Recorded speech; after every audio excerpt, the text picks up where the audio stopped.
the Meandcarkeys garage. Well, sort of. Yeah, look how tight that is. That is super tight. Barely in there, but it's in there. So in today's video, we are inside the garage because we have another issue to deal with on the F-150. Now I want to pose a question to you guys, and I want you to just put it in the comments below. Tell me what you think. Do big wheels and tires ruin your truck? Put it out there. The reason I'm asking the question is because today we're dealing with yet another issue. So last video, we changed out the rear differential fluid. It was leaking. I'm not gonna blame it on the wheels and tires yet. The truck does have 132,000 miles on it, so it could be just normal wear and tear on the truck. It could be the wheels and tires, I don't know. So today's video, we are dealing with wheel bearings. So imagine driving, just driving down the road, you're rolling down the road, and all of a sudden you go doo-doo-doo, doo-doo-doo. That's what's happening on the front of my truck, right? That was one issue. The other issue was this.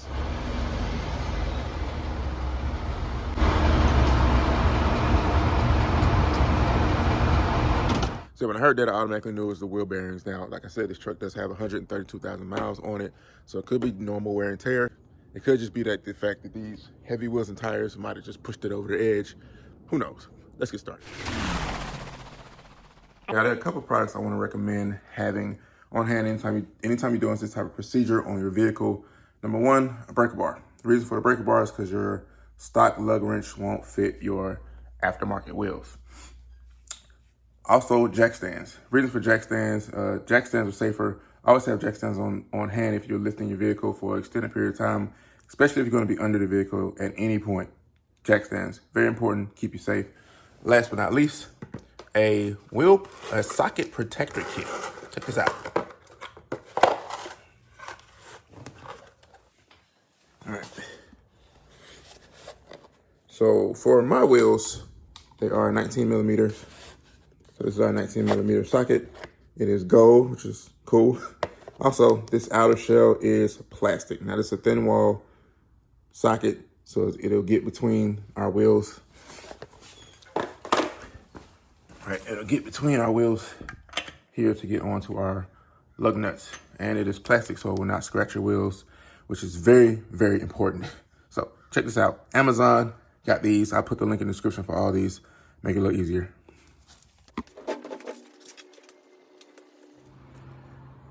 All right, we got the wheel off. There are quite a few steps here, but it's not that hard. Number one, we're gonna take the caliper off and we'll hang it so that it doesn't damage these brake lines here. You got two bolts, one up here at the top, one down here at the bottom, right there, and that'll get your caliper off or caliper loose. All right, if you suffer from lack of correct tools like I do, you have a breaker bar with a 1/2 inch, but the socket you need is a 3/8.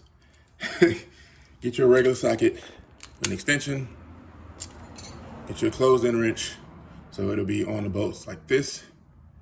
Slide this over like so, and then you pull down like that, right? This gives you that leverage that you would get, or similar leverage that you would get with a breaker bar. It works, trust me. So the caliper hanging, I got it strapped up here. You pull your rotor off, and I had to give it a couple of whacks with this rubber mallet to loosen it up. All right, it comes off like that. All right, so get your hub off. My hub is surprisingly different. A lot of them have a nut here, mine does not. But to get this hub off, you have 4 bolts. You can see the front of them here. You have one there, one here at the top, one down here at the bottom, and then, of course, one down here at the bottom. I'm using my breaker method to get them off. It's kind of tight space behind it, so take your time.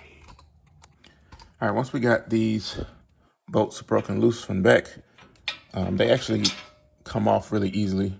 Once you got them broken, you can kind of finger loosen them and pull them out. Now, before we take this entire hub off, here we have, if you see here, there's a sensor plugged in at the top right there, and it runs all the way up here. So we're gonna have to get an 8 millimeter socket and take that off here, and it runs actually all the way up your engine bay there. So it has a couple clips all the way up, so we're gonna make sure we get those off as well.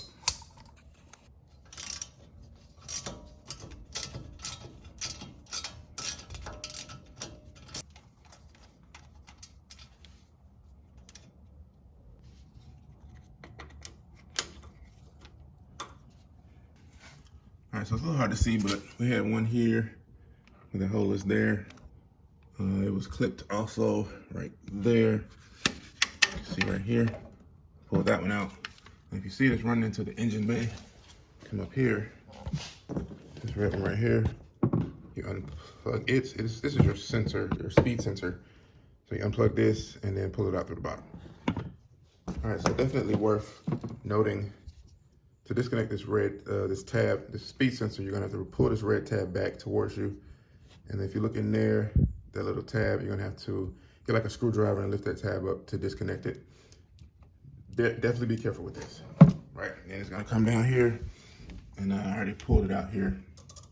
This is the other end of it. Yeah, this wire was also being held on right here by a little clip.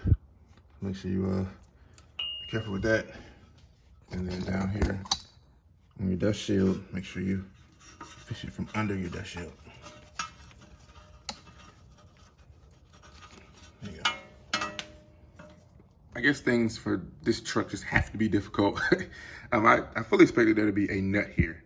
And as you see, there is nothing there. There's a black hole of an abyss of nothingness here. See, it's nothing there. So I've been doing research for the last 20 minutes trying to figure out what's going on here and how you're supposed to get this off. I did find a video where a guy had a 2-wheel drive truck and he pretty much got a pry bar and a mallet and was just whacking at this thing to get it off. Now, if you see here, this is the spindle here. This is the hub here. And it looks like it's glued or something to get it attached to the spindle. Now, this is a 2-wheel drive truck, right? So that's probably the difference. The 4-wheel drive trucks have a nut here that's holding it in, and the 2-wheel drive trucks do not. Would have been nice to know that beforehand. So I've been doing some research. I went and looked at our new hub here, which is by Motor. It's not by Motorcraft. It's by Motor by Motor. If you look in here, it's exactly the same. This is our new one. This is our old one. So it's exactly the same. However, there's no other way to get this off than to whack at it with the hammer and use a pry bar, just like the guy did in his video. So I guess that's what we're gonna have to do. Now, what I'm gonna do now is I'm gonna spray it with some WD-40. Hopefully that'll loosen it up a little bit, and then we'll come back and I guess we'll have to go to town. This guy.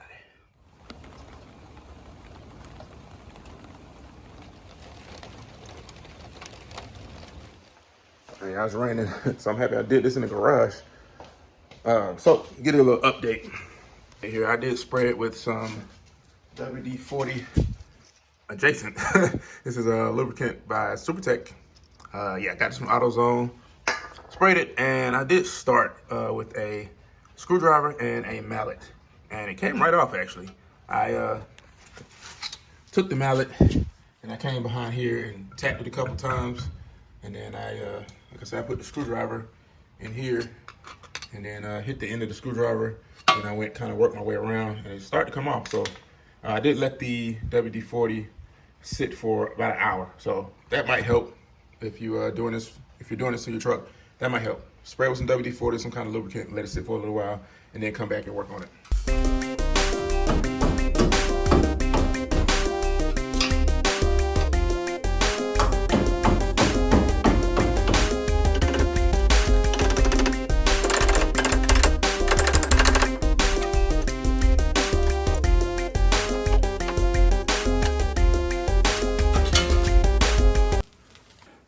Finally got it out.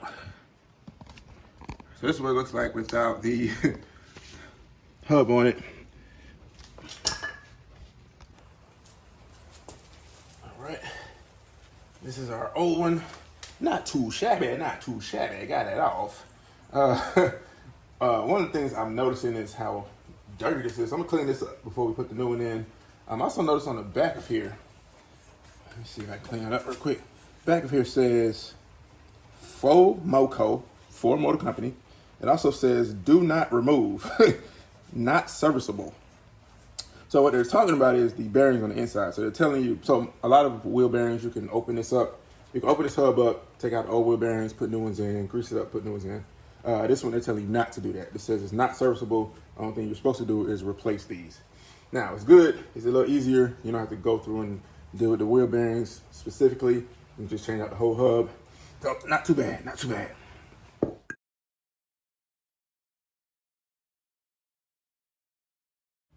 Once again, I did go with motor by motor. I did not go with Motorcraft. I typically like to stick with Motorcraft parts on my truck just because Motorcraft is Ford parts, you know, they're all OEM. Now I went with this one because it was cheaper. I'm a little strapped for cash, so I needed something a little bit cheaper. And this had really good reviews as well. And it's exactly like the stock hub. Right. I looked online, they had plenty of pictures and descriptions, and they told you that they told you certain things to look out for to make sure that it was exactly the same. Right, it also has our sensor cable here. It has all the clips on it, just like the stock one does. So it is exactly the same. Look at the back. Only thing different, it doesn't say Ford Moco on the back of it. Now what's great about these is that you don't have to take it apart and oil it and grease it and all that kind of stuff. You just put it back in. So you pretty much at this point just reverse the steps. Take it off and reverse the steps to put it back on. Now one thing I will make sure I point out is that the sensor plug is at the top. So make sure you put this in with the sensor on the top like this. Slide it in like so. Now in reverse fashion, first step, first of all, let's run our sensor through this dust shield, right? That little hole right here. Make sure you run your sensor up there first. Kind of get it out the way. And then we're gonna take our 4 bolts, start running it through and for our hub. Got my torque wrench. I am torquing these to spec, which is 129 foot-pounds of torque. It's kind of tight to get in here and do this, but do the best we can. Do the best we can. All right, y'all. Before we move any further, I got to show y'all this. Check this out. See how easily that turns? The stock one did not turn that easily. Matter of fact, I had to grab the stock one and put force in it just to turn it. So this is amazing. I can do this with one finger. All right, our next step is to make sure we run the sensor back up to the engine bay and back to the necessary clips. Now, before we move on, I did just disconnect this battery, right? I disconnected the negative side here. The reason I did that is because if you disconnect any type of sensor and you don't disconnect the battery, it's gonna throw a code next time you crank the truck up. It's gonna either be an error code or some type of check engine light code, something to pop up. So always disconnect the battery and make sure you connect it back too.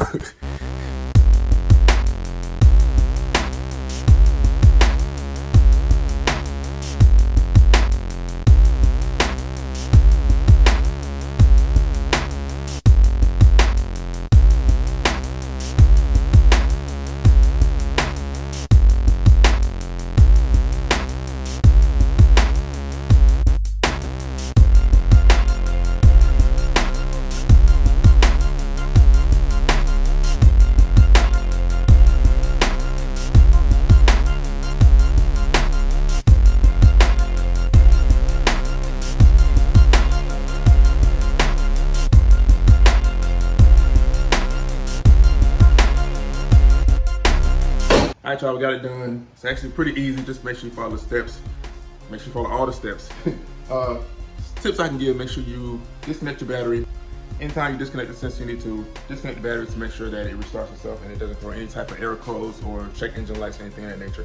So we got it locked up. Everything's back together. Once again, I did go with motor by motor instead of Motorcraft because it was cheaper. I put the links in the description to all the tools I used, to the actual hub replacement itself. And that's it. When it gets done raining, it's been raining for the last 2 hours. When it finishes raining, we're gonna take it down the street and see if it's still giving that grinding noise. It shouldn't be anymore since we replaced the wheel bearings. It should be riding smooth. Now I did not do the passenger side, I only did the driver's side. That was a lot, so I'm gonna go back and do the passenger side probably tomorrow or next week sometime. Till next time, thanks for watching the video on the Meandcarkeys channel. Please subscribe. If you got anything out of this video, go ahead and give me a like. Till next time, appreciate it.